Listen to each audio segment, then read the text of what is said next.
तो चलिए देखते हैं। डिग्री के आधार पे हम लोग पॉलिनोमियल के टाइप्स को जान रहे हैं।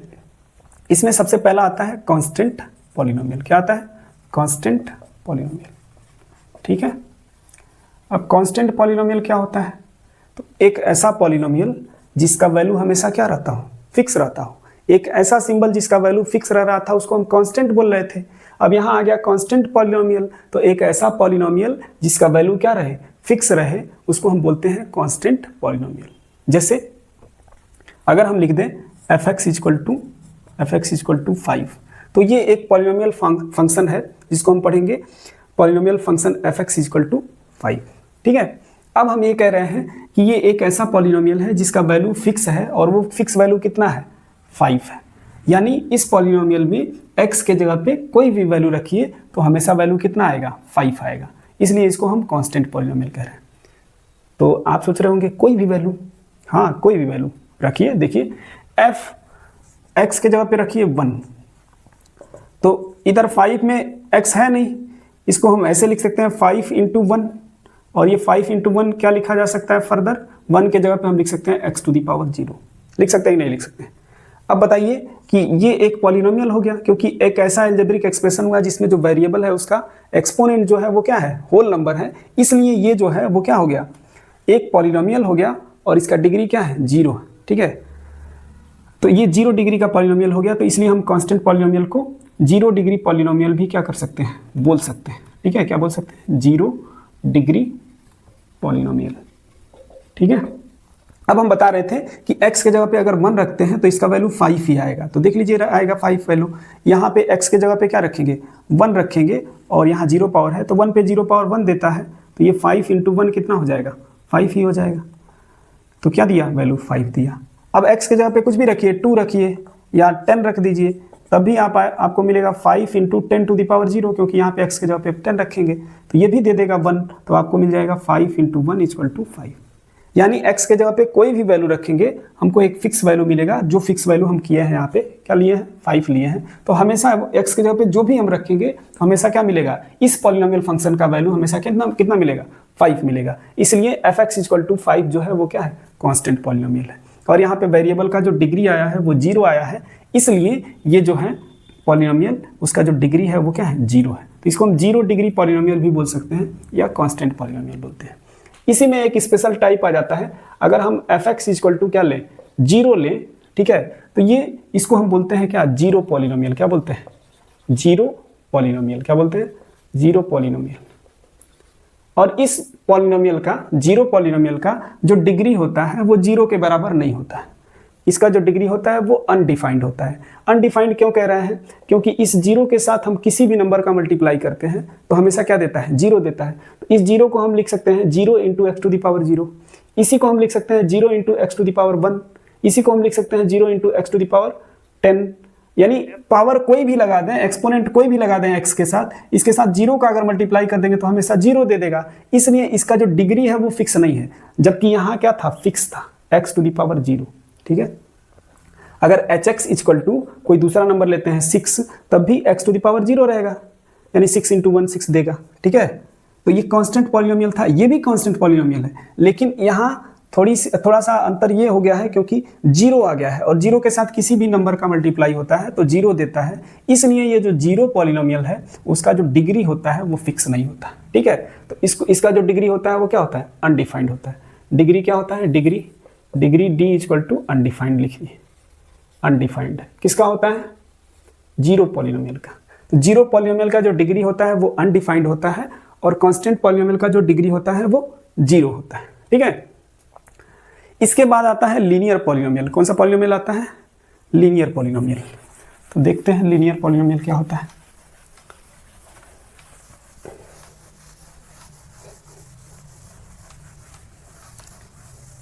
तो तीसरा है लीनियर पॉलिनोमियल। Linear polynomial.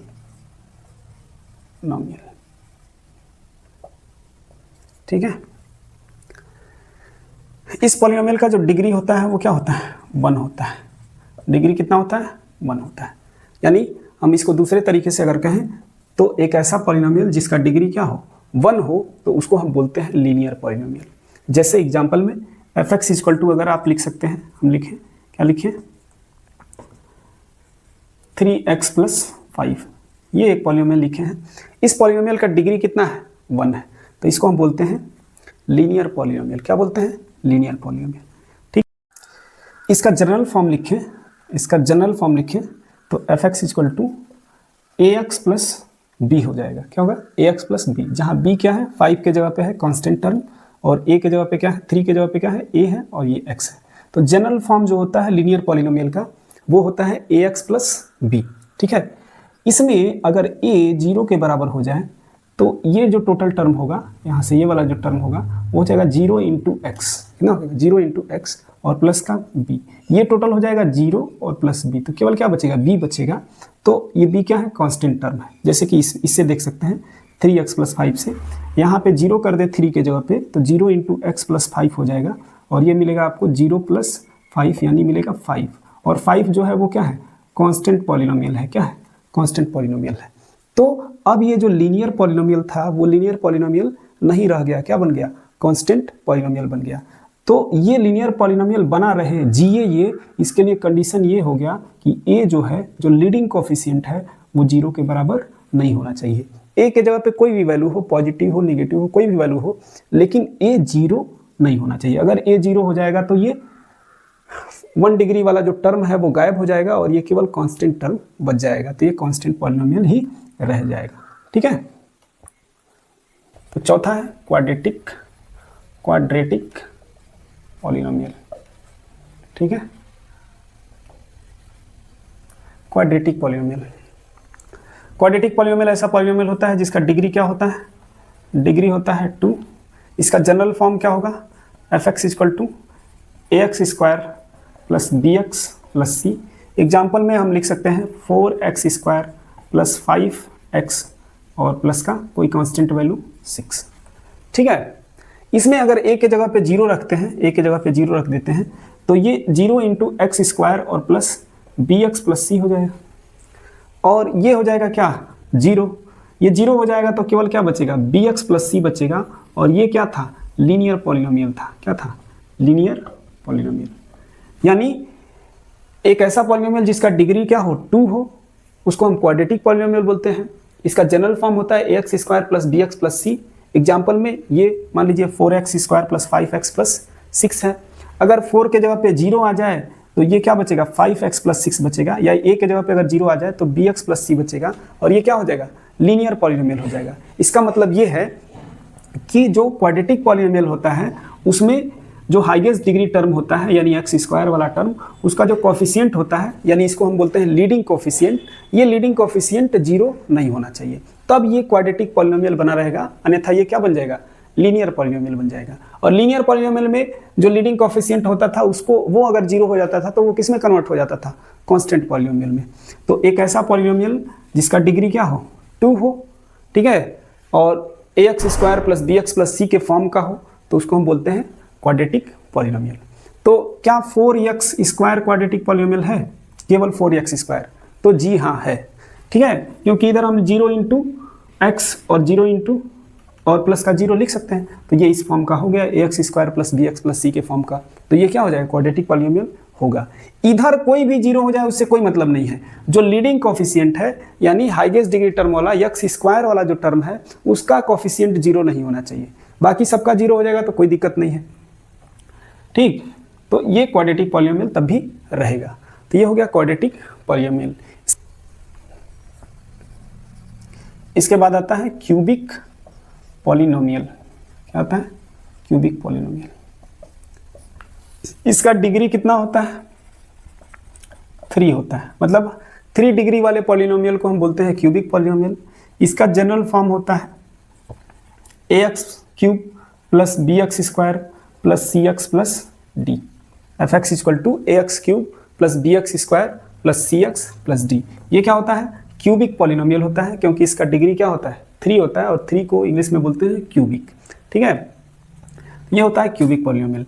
इसमें लीडिंग कोफिशिएंट कौन है, ए है, और ये 0 नहीं होना चाहिए। अगर ये 0 हो जाएगा तो ये क्या बचेगा, क्वाड्रेटिक बचेगा। ठीक है, इधर कोई भी टर्म 0 हो जाए कोई दिक्कत नहीं है, लेकिन आपको क्या ध्यान में रखना है कि जो x टू द पावर 3 वाला टर्म है मैक्सिमम डिग्री वाला टर्म है उसका जो कोफिशिएंट a है वो 0 ना हो, ठीक है, तो ये क्यूबिक पॉलिनोमियल बना रहेगा, ठीक है। एग्जाम्पल में आप लिख सकते हैं अपने पास से कुछ भी कि fx equal to 4x to the power 3 plus 2x, बस 4x टू द पावर 3 भी लिख दिया तब भी क्या हो गया, ये क्यूबिक पॉलिनोमियल हो गया। अब इसको इसके फॉर्म का बनाना है तो आप कुछ लिख सकते हैं 3x square plus 2x plus 5, ठीक है, तो ये क्या हो गया, क्यूबिक पॉलिनोमियल हो गया। ज़्यादा इंपॉर्टेंट है क्वाड्रेटिक क्योंकि वही हमको ज़्यादा पढ़ना है, ठीक। इसके बाद से आता है 4 डिग्री वाला पॉलिनोमियल जिसको बाई क्वाड्रेटिक बोलते हैं, बाई क्वाड्रेटिक मतलब क्वाड्रेटिक मतलब 2 पावर और बाई मतलब 2 पावर और चढ़ा दिए तो बाई क्वाड्रेटिक हो गया पॉलिनोमियल, ठीक है। इसका डिग्री कितना होता है, डिग्री इसका होता है 4 डिग्री वाला पॉलिनोमियल है तो इसको बाई क्वाड्रेटिक पॉलिनोमियल बोलते हैं। इसका जनरल फॉर्म लिख सकते हैं fx equal to ax to the power 4 plus ax cube plus bx cube plus cx square plus dx plus e, ऐसे लिख सकते हैं। इसके आगे वाला जो आता है उसको बोलते हैं मतलब 5 डिग्री टर्म 5 डिग्री वाले को, डिग्री जिसका क्या हो 5 हो तो इसको हम बोलते हैं क्विंटिक पॉलिनोमियल, क्या बोलते हैं, क्विंटिक। अच्छे से लिख देते हैं, आप लोग लिख लीजिएगा इसको, ये आपके बुक में नहीं लिखा होगा, क्विंटिक पॉलिनोमियल, ठीक है। हम लोग मैक्सिमम क्वाड्रेटिक तक ही पढ़ेंगे हाई स्कूल तक, पहले क्यूबिक भी था, क्यूबिक भी पढ़ेंगे, क्यूबिक तक पढ़ेंगे, ठीक है, बाई क्वाड्रेटिक नहीं पढ़ेंगे। तो ज़्यादा इसके बारे में जानने की ज़रूरत नहीं है, हमको केवल नाम याद रखना था थोड़े बहुत, ठीक है। तो डिग्री के आधार पे हम लोग कितने तरह के पॉलिनोमियल पढ़ लिए, पहला पढ़े हैं कांस्टेंट पॉलिनोमियल जिसका वैल्यू क्या होता है, फिक्स होता है, डिग्री क्या होता है, 0 होता है। दूसरा पढ़े थे हम लोग उसी में जीरो पॉलिनोमियल जिसका डिग्री फिक्स नहीं होता है, अनडिफाइंड होता है, fx इक्वल टू 0 को 0 पॉलिनोमियल बोलते हैं। फिर उसके बाद पढ़े थे लीनियर पॉलिनोमियल जिसका डिग्री क्या होता है, 1 होता है और उसका जनरल फॉर्म होता है ax प्लस b। उसके बाद पढ़े थे हम लोग, पढ़े हैं अभी क्या, क्वाड्रेटिक पॉलिनोमियल, इसका डिग्री होता है 2 और इसका जनरल फॉर्म होता है ax square plus bx plus c। इसके बाद क्या पढ़े हैं, क्यूबिक पॉलिनोमियल जो यहाँ लिखे हैं, इसका जनरल फॉर्म ये होता है, डिग्री 3 होता है। और इसके बाद बाई क्वाड्रेटिक पढ़े हैं, डिग्री 4 होता है और जनरल फॉर्म ये होता है। और इसके बाद क्विंटिक पढ़े हैं, क्विंटिक मतलब डिग्री 5 वाले पॉलिनोमियल को क्विंटिक पॉलिनोमियल बोल रहे हैं, ठीक है। तो डिग्री के आधार पे इतने तरह के पॉलिनोमियल्स हो गए।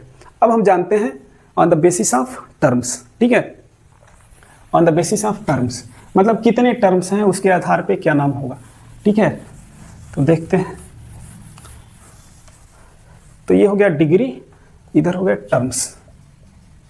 टर्म्स के आधार पे अगर 1 टर्म है, सिंगल टर्म है, कितना है, सिंगल टर्म है, जैसे कि लिखा है 5 6x लिखा है, केवल x लिखा है, तो ये सिंगल टर्म वाले हैं तो इसको हम बोलते हैं मोनोमियल। क्या बोलते हैं, मोनोमियल। क्या बोलते हैं, टर्म को के लिए शब्द यूज किया जाता है मियल, क्या शब्द यूज किया जाता है, मियल, और मोनो मतलब होता है एक, तो इसको बोलते हैं मोनोमियल। अगर 2 टर्म हो, कितने टर्म हो, 2 टर्म हो, 2 टर्म्स हो, ठीक है, तो उसको बोलते हैं बाइनोमियल। क्या बोलते हैं, बाइनोमियल।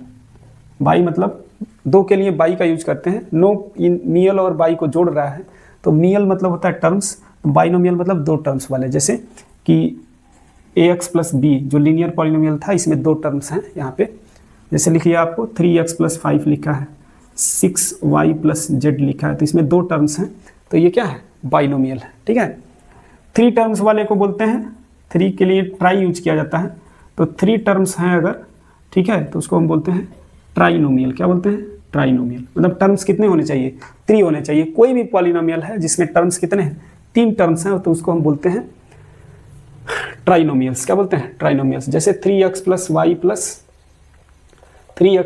प्लस z लिख दे तो ये हो गया ट्राइनोमियल, ठीक है।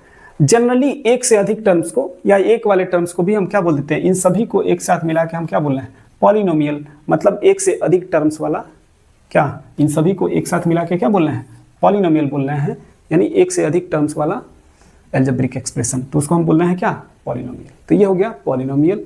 ये सभी भी क्या हो सकते हैं, पॉलिनोमियल हो सकते हैं, क्योंकि इसमें एक से अधिक टर्म बनाया जा सकता है। इसको 5 प्लस 0 इंटू एक्स लिख दिए, 2 टर्म हो गया, ठीक है।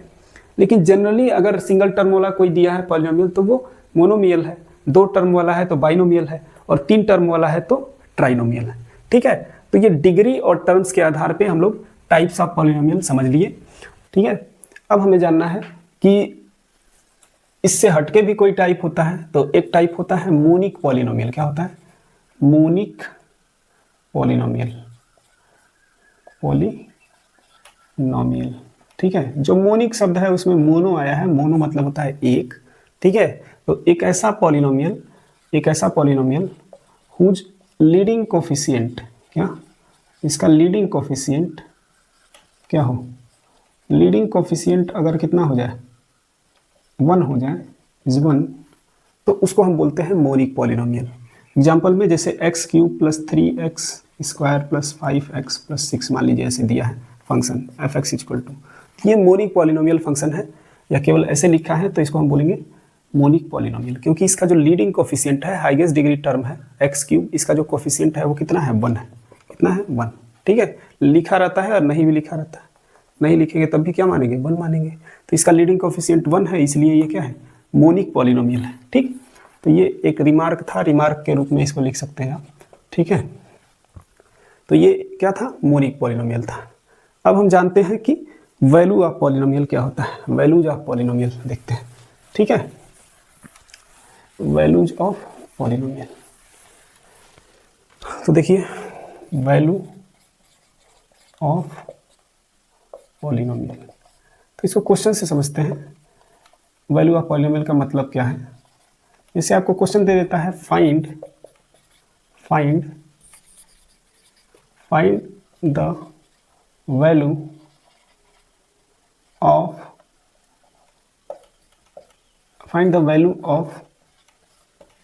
f(x) = x² + 5, 8 x = 0, x = 5, x = 6, इस तरह से दे देता है।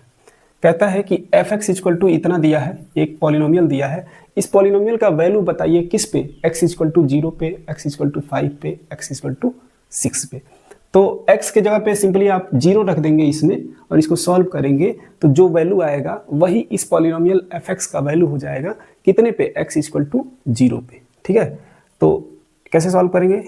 f और x के जगह पे 0 लिख देंगे, तो इसको हम बोलेंगे f0 निकालना है, कितना? 0 का स्क्वायर + 5, कितना आ जाएगा? 5 आ जाएगा। तो x = 0 पे f(x) का जो वैल्यू है वो कितना आया? 5 आया। तो इसी को हम बोलते हैं वैल्यू ऑफ पॉलिनोमियल। इस पॉलिनोमियल का x = 0 पे वैल्यू कितना हो गया? 5 हो गया, ठीक है।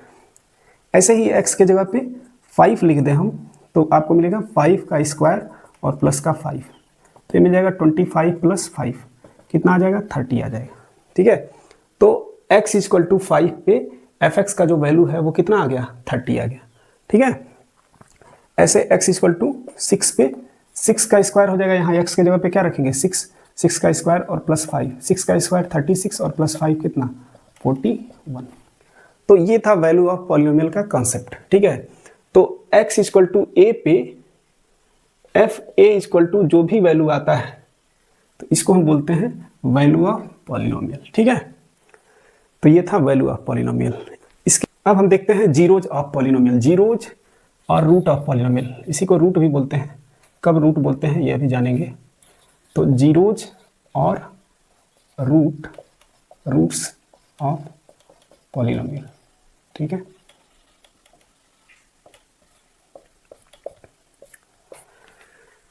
देखिए इसको अभी हम पढ़े वैल्यूज ऑफ पॉलिनोमियल, तो इससे रिलेट करके हम समझते हैं। अगर f(x) = मान लीजिए दिया है x² - 4, कितना दिया है? x² - 4, ठीक। तो x = 0 पे f(x) का वैल्यू कितना होगा? तो f0 निकालेंगे तो 0 का स्क्वायर -4 = कितना आएगा? -4 आएगा। आएगा कि नहीं आएगा? ऐसे ही x = 1 पे अगर निकालें f(x) का वैल्यू तो f1 आएगा, और 1 को x के जगह पे रखेंगे तो 1 का स्क्वायर -4, यानी 1 - 4 कितना आ जाएगा? -3। तो ये f1 निकल गया, मतलब x = 1 पे f(x) का वैल्यू जो निकला वो कितना निकला? -3। x के जगह पे 1 रख दिए तो, ठीक है। अब x के जगह पे 2 रख के देखते हैं, तो f2 = क्या आएगा? 2 का स्क्वायर और माइनस का 4, तो = ये हो जाएगा 4 - 4, और ये क्या दे देगा? 0 दे देगा। कितना दे देगा? 0 दे देगा। बस यही हमको करना था कि x का वह वैल्यू देखना होता है जिस पे जो पॉलिनोमियल फंक्शन है उसका जो वैल्यू आए वो क्या हो जाए? जीरो हो जाए तो उस वैल्यू को क्या कहते हैं, जीरोज ऑफ पॉलिनोमियल कहते हैं। यानी x का वह वैल्यू, यानी किसी पॉलिनोमियल में जो वेरिएबल आया है उस वेरिएबल का वह वैल्यू जिसको इसमें रख के सॉल्व कर देने पर वैल्यू क्या आ जाए, जीरो आ जाए, तो उस वैल्यू को हम बोलते हैं क्या, जीरोज ऑफ पॉलिनोमियल। ठीक है, यानी x इक्वल टू, मान लीजिए अल्फा लिखें तो x equal to alpha is a zero of polynomial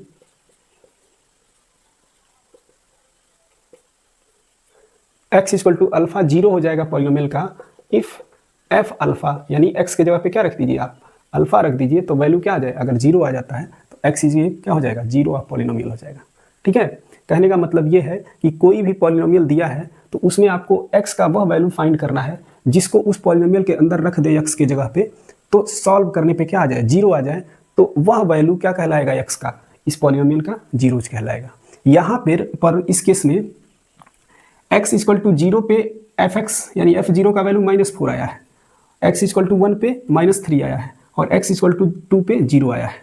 तो इन दोनों केसेज में जीरो नहीं आया, तीसरे केस में जीरो आया है, तो x इक्वल टू 2 जो है वो इस पॉलिनोमियल का क्या हो जाएगा, जीरोज हो जाएगा। ठीक है, और ये दोनों x इक्वल टू 0 या x इक्वल टू 1 पॉलिनोमियल का जीरो नहीं होगा। ठीक है, तो यहाँ इस पॉलिनोमियल का जीरोज कितना हो गया, 2 हो गया।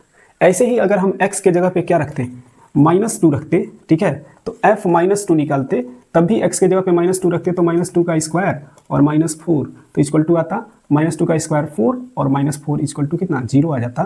तो ये वैल्यू जो x के जगह पे रखने पर 0 आया है, तो क्या रखने पर आया है, -2 रखने पर आया है, तो x इक्वल टू जो -2 है वो क्या है, 0 हो गया किसका, इस polynomial fx equal to x square -4 का।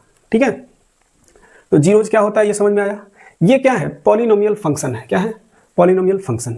यही पॉलिनोमियल फंक्शन इक्वेशन बन जाएगा अगर हम x स्क्वायर -4 यानी fx जो है उसको इक्वेट कर दें किसी नंबर से, किसी कांस्टेंट से, ऐसे 0 लिख दें इक्वल टू 0 या इक्वल टू 5 लिख दीजिए, इक्वल टू 4 लिख दीजिए, कुछ भी लिख दीजिए, इसको इक्वेट अगर हम कर दें किसी कांस्टेंट वैल्यू से तो ये क्या बन जाएगा, इक्वेशन बन जाएगा। क्या बन जाएगा, इक्वेशन बन जाएगा। तो यहाँ पे fx इक्वल टू अगर हम क्या कर दें, 0 कर दें, तो ये क्या बन गया, इक्वेशन बन गया। और अब x का वैल्यू रखने पर दोनों साइड अगर सेटिस्फाई कर रहा है तो वह क्या कहलाएगा, रूट कहलाएगा। तो अगर x के जगह पे हम क्या करें, यहाँ पे 2 रखें, कितना रखें, 2 रखें, तो 2 का स्क्वायर 4 और 4 - 4 क्या हो जाएगा, इस साइड 0 हो जाएगा और इधर 0 पहले से, तो 0 इक्वल टू क्या आ जाएगा, 0 आ जाएगा। ठीक है, तो इस समय जो 2 है वो जीरोज नहीं कहलाएगा, वो क्या कहलाएगा, वो रूट कहलाएगा। क्या कहलाएगा, रूट कहलाएगा। तो कॉन्सेप्ट सेम है। इसी 0 का नाम रूट हो जाता है कब, जब ये पॉलिनोमियल फंक्शन नहीं रहता है, क्या रहता है, इक्वेशन रहता है तब। ठीक है, तो x का वह वैल्यू जो किसी इक्वेशन को सेटिस्फाई करता है वो रूट होता है उस इक्वेशन का। ठीक है, तो रूट हो गया और जीरोज हो गया। ठीक है, अब हम जानते हैं फंडामेंटल थ्योरम ऑफ अलजेब्रा क्या होता है।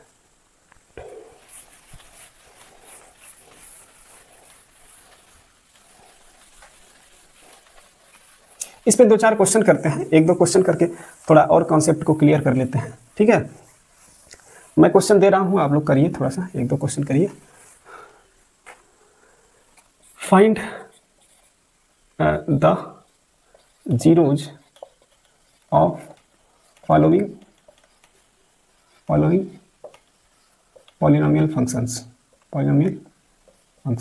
नीचे कुछ पॉलिनोमियल फंक्शंस दिए गए हैं, उनका जीरोज निकालिए। जैसे मान लीजिए दिया है पहला fx equal to x square -9, दूसरा दिया है fx equal to x cube -1 plus 5x -5। ठीक है, 2 क्वेश्चन लिखे हैं, इन दोनों को आपको क्या निकालना है, जीरोज निकालना है। क्या निकालना है, जीरोज।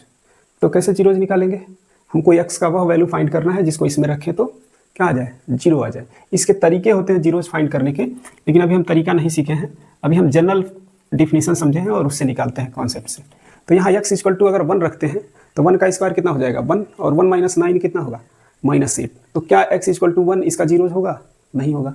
ऐसे आप रख के और 5 मिनट नहीं, 5 तक काउंट करेंगे, आप वीडियो पॉज करके और इसको सॉल्व करके बताइए कितना आ रहा है। 1 2 3 4 5, आप सॉल्व कर लिए। अब मैं सॉल्व कर रहा हूँ, आप अपना आंसर मिलाइएगा। तो x इक्वल टू 2 पे अगर 2 रखते हैं, x इक्वल टू 2 रखते हैं तो f2 आएगा कितना, 2 का स्क्वायर और माइनस का 9, 2 का स्क्वायर कितना होगा 4 माइनस 9 कितना हो जाएगा माइनस का 5, कितना हो जाएगा माइनस का 5। तो ये 0 नहीं आया, तो x इक्वल टू 2 जो है वो इस पॉलिनोमियल फंक्शन का 0 नहीं है। x इक्वल टू 3 देखते हैं, x इक्वल टू 3 पे, तो यहाँ पे 3 के जगह पे रखेंगे, x के जगह पे रखेंगे 3, तो क्या मिलेगा हमको 3 का स्क्वायर और माइनस का 9, 3 का स्क्वायर 9 होता है और माइनस 9, 9 माइनस 9 कितना होता है 0, तो यहाँ 0 आ गया। तो x इक्वल टू 3 जो है वो क्या हो गया 0 हो गया, किसका इस पॉलिनोमियल फंक्शन का। ठीक है, ऐसे -3 अगर रखेंगे तब भी क्या आ जाएगा 0 आ जाएगा। तो x इक्वल टू 3 और x इक्वल टू -3 ये दोनों जीरोज हो गए किसके इस पॉलिनोमियल फंक्शन के। और यही अगर इक्वेशन रहता, मतलब fx इक्वल टू लिखा है x स्क्वायर माइनस 9 और इक्वल टू रहता 5, ऐसे 5 रहता, ठीक है, या यहाँ रहता 6, ठीक है। अब देखिए, अब इस इक्वेशन को सेटिस्फाई, अब यहाँ fx नहीं लिखते हैं, ठीक है, दो चीज़ें एक ही बार हो जाएंगी। x square minus 9 equal to 6 लिख दिया, अब ये क्या बन गया एक इक्वेशन बन गया। तो या तो आप 6 को इधर भेज के और इसको सॉल्व करके तब 0 बराबर करके दिखाइए, या ऐसे भी कर सकते हैं x का कौन सा वैल्यू रखेंगे कि x स्क्वायर माइनस 9 6 के बराबर होगा।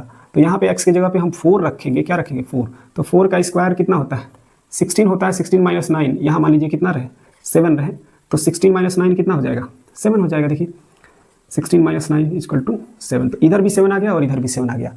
तो x इक्वल टू जो 4 है, 4 रखने पर आया ना, दोनों साइड इक्वल हुए, तो जो 4 हो जाएगा वो रूट हो जाएगा इस इक्वेशन का, ठीक है। इसी को और अच्छे से अगर लिखना हो तो हम लिखेंगे x स्क्वायर माइनस 9 और इस 7 को इस बगल भेज लेंगे तो -7 हो जाएगा इक्वल टू 0 हो जाएगा, ठीक है। या इस 9 को इस बगल भेज लेंगे तो कितना हो जाएगा 9 प्लस का हो जाएगा और 7 भी प्लस का है, तो x स्क्वायर इक्वल टू 16 हो जाएगा, और दोनों साइड का स्क्वायर रूट लेंगे तो x equal two plus minus कितना आ जाएगा 16 आ जाएगा। मतलब प्लस 16 और माइनस 16 x का जो वैल्यू आएगा वो दोनों क्या हो जाएंगे रूट हो जाएंगे इस इक्वेशन के, क्योंकि x के जगह पे क्या हो जाएगा प्लस माइनस 4 हो जाएगा, सॉरी, ठीक है। तो ये जो प्लस माइनस 4 होगा, तो 4 जो होगा वो क्या हो जाएगा x का वैल्यू आया, और वो वैल्यू इसमें रखेंगे हम, तो 4 का स्क्वायर 16 माइनस 9 7 आएगा इधर भी और इधर भी आएगा। -4 रखेंगे तो -4 का स्क्वायर 16 और -9 कितना आ जाएगा 7 आ जाएगा, और इधर भी 7 आया है, तो दोनों साइड वैल्यू सेम आ रहा है। इस इक्वेशन को ये x इक्वल टू +4 और -4 सेटिस्फाई कर रहे हैं, तो ये +4 और -4 क्या हो जाएगा इसका रूट हो जाएगा, ठीक है। और अगर इक्वेशन नहीं था तो यहाँ पे +3 और -3 क्या हो रहे थे जीरोज हो रहे थे, ठीक है। तो जीरोज और रूट क्या होता है ये समझ में आया। दूसरा क्वेश्चन आपके लिए होमवर्क है, आप सॉल्व करिएगा इसको, ठीक है। इसके जीरोज और रूट दोनों निकालिएगा, हालांकि क्वेश्चन में जीरोज केवल निकालना है, आप रूट भी फाइंड करिएगा, ठीक है। अब देखते हैं फंडामेंटल थ्योरम ऑफ अलजेब्रा क्या होता है। क्या fundamental theorem of algebra, fundamental theorem of algebra, ठीक है। तो फंडामेंटल थ्योरम ऑफ अलजेब्रा कोई बहुत कठिन कॉन्सेप्ट नहीं है, एकदम आसान है, आप पहले जानते हैं। यह थ्योरम ये कहता है कि किसी भी पॉलिनोमियल का उतना ही रूट या जीरो होगा जितना उसका डिग्री है। जैसे कहने का मतलब कि इसका डिग्री कितना था 2 था, 2 डिग्री का पॉलिनोमियल था, तो इसके जो जीरोज आएंगे या इसके जो रूट्स आएंगे वो भी कितने होंगे 2 ही होंगे, उनका जो नंबर होगा वो भी क्या होगा 2 ही होगा, 2 से अधिक रूट्स नहीं हो सकते हैं और 2 से कम नहीं होंगे, कितने होंगे 2 होंगे, ठीक है। अगर 3 डिग्री का पॉलिनोमियल है, कितने डिग्री का 3 डिग्री का, तो इसके रूट्स कितने निकलेंगे 3 रूट्स निकलेंगे, 3 जीरोज निकलेंगे। और अगर ये इक्वेशन रहता तो इसके इतने ही क्या मिलते रूट्स मिलते, कितने रूट मिलते हैं जितना इसका डिग्री है 3 डिग्री। तो फंडामेंटल थ्योरम ऑफ अलजेब्रा कहता है कि nth degree polynomial has n roots, n zeros, ठीक है, n जीरोज, और यही इक्वेशन के लिए रहता तो n रूट्स हो जाता। तो ये फंडामेंटल थ्योरम ऑफ अलजेब्रा था। तो आशा करते हैं कि आप सभी को समझ में आया होगा, ठीक है। वीडियो ज़्यादा लंबा हो रहा है, तो अब हम अगले वीडियो में मिलेंगे और वहाँ पे और सारे क्वेश्चंस इससे रिलेटेड, जीरोज और रूट से रिलेटेड कुछ स्टैंडर्ड क्वेश्चन सॉल्व किया जाएगा, ठीक है।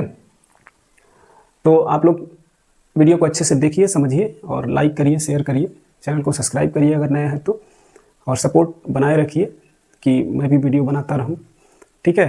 क्योंकि कई दिन हो जा रहे हैं वीडियो लगातार नहीं बन पा रहा है समय के अभाव में। मैं कोशिश करूंगा कि अब लगातार वीडियो बनाऊं, ठीक है। धन्यवाद।